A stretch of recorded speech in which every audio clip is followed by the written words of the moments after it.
பூவை சூட்டும் கூந்தலில் எந்தன் ஆவியை நீ ஏன் சூட்டுகிறாய்? தேனை ஊற்றும் நிலவினில் கூட தீனை நீ ஏன் மூட்டுகிறாய்? கடற்கரை காற்றே,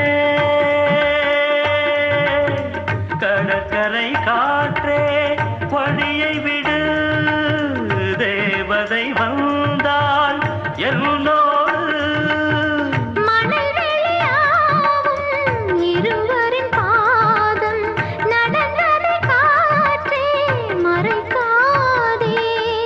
தினமும் பயணம் தொடரட்டுமே. நீ ஒரு காதல் சங்கீதம், நீ ஒரு காதல் சங்கீதம். வாய்மொழி சொன்னால் தெய்வீகம்.